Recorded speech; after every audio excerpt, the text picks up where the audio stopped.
Hi everyone and welcome to the Worship Effect. Now today I've got a friend with me. I'm not going to say special guest because you're not, you're a friend now. I'm here, yep. And I'm sitting with Tom Fitzgerald and you'll tell by the accent, but he's actually Irish. He's actually American, but originally Irish. Irish, 75%, yep. Oh, see, 75%? Yeah, really. That's high. It is. Wow. You'll find out. He's going to be really loud. But I wanted to bring Tom on stage because Tom's been with us all weekend. It's been an awesome weekend. And it's something that we've done this weekend which we haven't done for a long time. I think maybe, not that we haven't wanted to do it, but we've forgotten. And just lose track of it. Yeah, we went out on the streets. We did. And we talked to people and ministered to people and made relationships with people. It was so good. And to break that kind of, I suppose it's the confidence, isn't it, to go out on the streets. Break the fear and the embarrassment barrier. Yeah. Now, yep. tell us, to do it.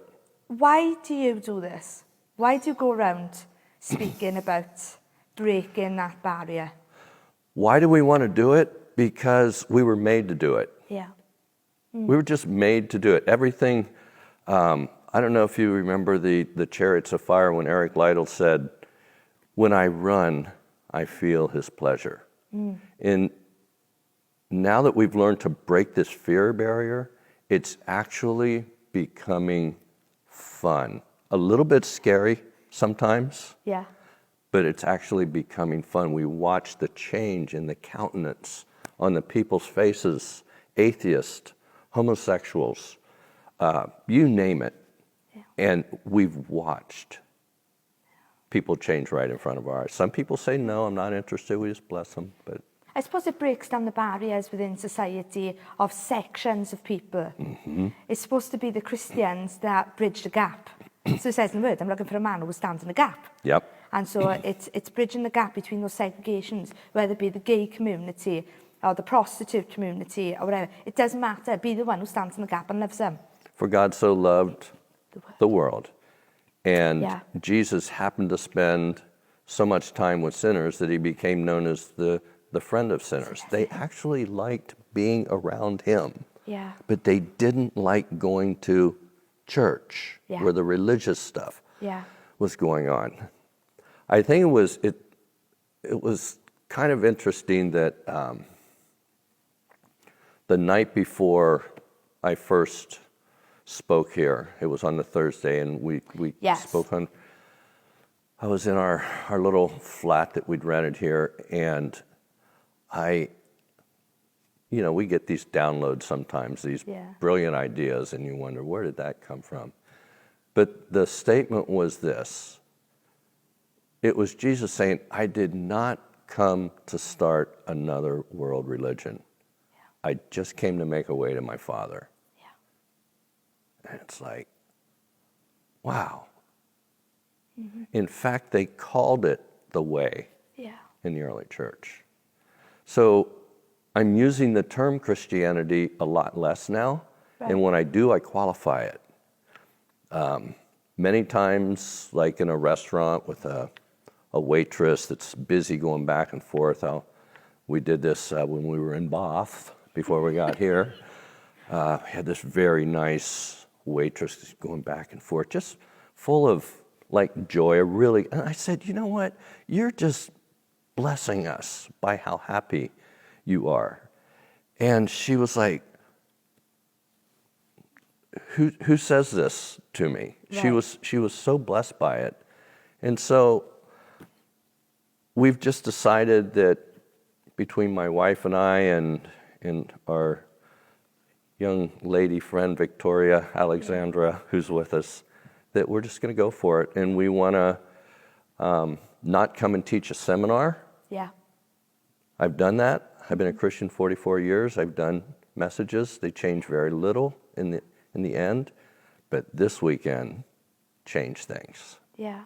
Now you said something that stuck in my mind about people, when you said about Jesus didn't come for the world religion, he came to create a way, right? This is when we go into you say Ekklesia. Ekklesia. Yeah, we call it Ekklesia. Obviously, the Welsh are right. Yeah. Whatever. I'm probably right, but it's okay. But you said something about the church, the established church, isn't the way that Jesus intended it to be. What do you mean by that? I think what we have going on right now is probably one of the largest movement in Christianity right now. It is the millennial and the next generation after leaving the thing that we call the church. Right.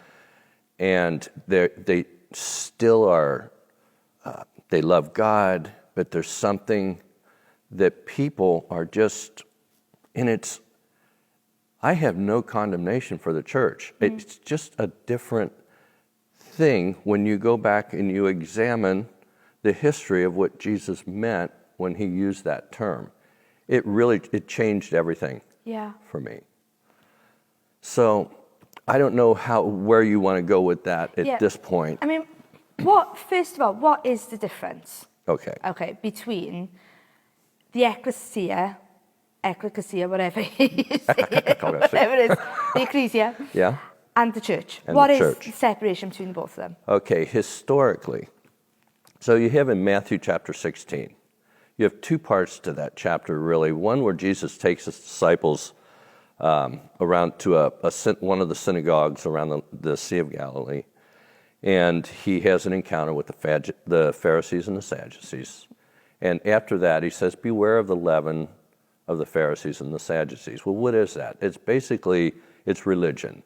You have your relationship with God if you do A, B, C, and D. And if you don't, he gets angry with you. Right. Okay. That's in every world religion. I don't care if you have 20 million gods or one God. It's in every one. It's behavior, performance based. God say, I'll love you, I'll accept you if. But that's not what Jesus was talking about. So that's not what he came to bring. In Matthew chapter 4, it said he came preaching the kingdom of God. So I just heard a very interesting message by Paul Manwaring from Bethel in Redding, California, and he was trying to describe what is it that creates the identity for this place. And he said basically it's one term. It's on earth as it is in heaven. There's the kingdom of heaven is there's three heavens. There's the physical realm, there's the heaven where the principalities and the powers are functioning and the angelic and the clashes are going on, and then there's the third heaven where it says Paul was caught up into that. So the third heaven is where the culture of God's kingdom resides, where there's just worship day and night, there's an endless euphoria in your existence in that place, and there's a culture and there's values of that place. So Jesus came to bring the values of his Father's heaven into this earth. So this is the idea of the Ekklesia. So after they left there, they crossed over the northern part of the Sea of Galilee, and they made about a 2-day trip up the Jordan River to a city called Caesarea Philippi. This was the most evil, debauched, forbidden city. I won't go into all the things that went on there. There's no need for it, but whatever you can imagine beyond that was going on there. There was a place there called the Temple of Pan, the goat god, the one that you see, the Pied Piper with the horns, the most common caricature of Satan that there is, the goat. And so there had been an ancient temple that had been there since the Greek Empire, and the Romans still used it. And next to that was this open pit cave called the Gates of Hell. That's what it was called in that time. It's still called that time. If you go there as a tourist, you still see it. So he leaves the religious realm, and what he's going to do is He's going to reveal something into the earth from heaven that's never been revealed before, something that the angels long to look into. Paul referred to it as a mystery which for ages had been hidden in God in Ephesians. So he's taken his 12 disciples up to Caesarea Philippi, and he comes to this place called the Gates of Hell. And in conversation, he says, well, who do people say I am? Oh, well, John the Baptist, Isaiah, Elijah. And then he says, but who do you say I am? And I'm sure that by this time they were somewhere around this geographical place, the Gates of Hell. And Peter pipes up, like he does, and says, well, you're the Christ, the Son of the living God. And Jesus says, well, kudos, Peter, but that was my Father speaking. My Father's here right now, and he just spoke through you, and he revealed who I am. I am the Christ, the Son of the living God. That was a big deal, that revelation. And then Jesus said, you're Peter, which meant a smaller stone, but upon the bedrock of what you just said, that revelation, and this is where he reveals it. He says, I will build my Ekklesia. He used that specific term. Everybody that was in that area knew exactly what he meant when he said that. He wasn't going to build synagogues type things. He was going to build a thing called the Ekklesia. And I had not realized this. I didn't know anything about this teaching until about 2.5, 3 years ago. It's really gathering in momentum and strength, because behind it comes a release of the people in an identity that they didn't realize they had. So the Ekklesia was a Roman political entity. It was a group led by a guy by the name of an apostle. So you're starting to see okay, wait a minute, I've heard that term before, led by an apostle. And the apostle was one who was intimate. He was a very close confidant of Caesar. So there was a group called the apostolate, and they were the ones that Caesar trusted in the midst of all of the treachery and backstabbing and things that were going on in the Roman Empire. These were his trusted men. And so when the Roman army would go into an area, they would conquer it. Instead of wiping out the entire population and rebuilding it and shipping Romans in, they had a strategy where they used this group called the Ekklesia. And so when the army conquered it, Romans said, well, we're going to make them into Rome. So they had this group called the Ekklesia, which was a group of experts in the values of the culture of Rome. So family, religion, art, architecture, everything that made Rome Rome, that gave you the flavor. What is it about Wales that gives you the flavor and the values of being Welsh? Right. This was what the Ekklesia did for Rome. So they would go into this area and they would begin to disseminate the values and the culture of Rome into that area to make the Jews Romans, to make the Egyptians Romans, to make the Greeks Romans. So is this why it's so important for the Ekklesia to go out? It's because they are changing the value system, the atmosphere of where they are. It was,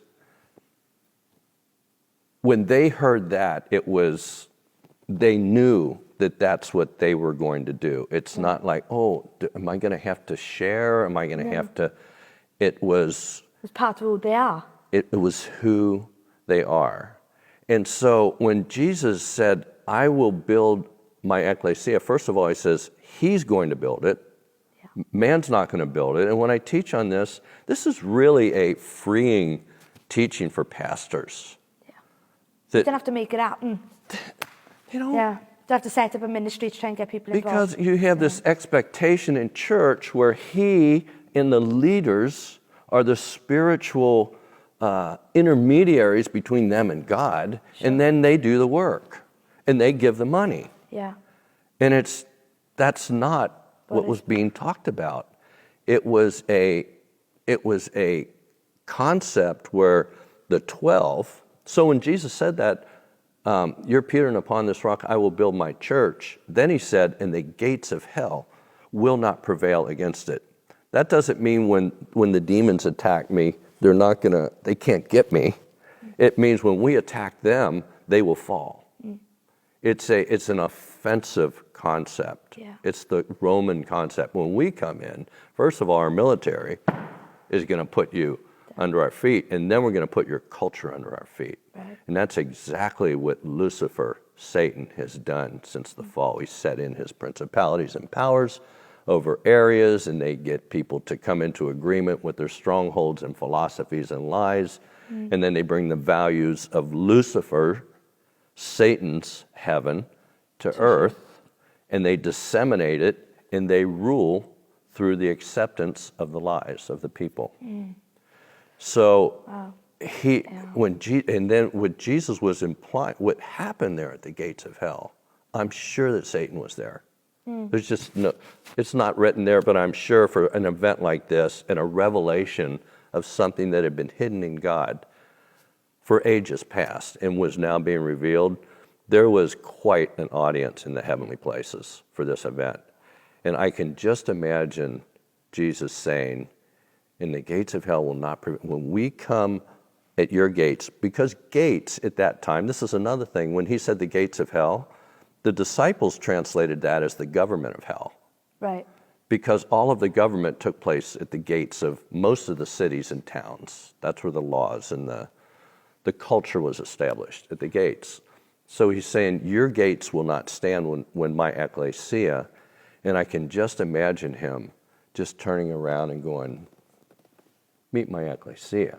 Sure. We're going to take you down. And they did. I'm going to stop you there. Yeah. Because we need to go deep into this. So you want to keep tuned. Because in part 2, we're going to go into the Ekklesia and the church. And can I just encourage you, please watch these videos, because I think it's relevant for the culture that we have in churches at the moment, especially in Wales, where there is a massive divide between the church and the world. And they're one of the same thing. Yeah. And so in the next video, we're going to talk a bit more about it. So stay tuned.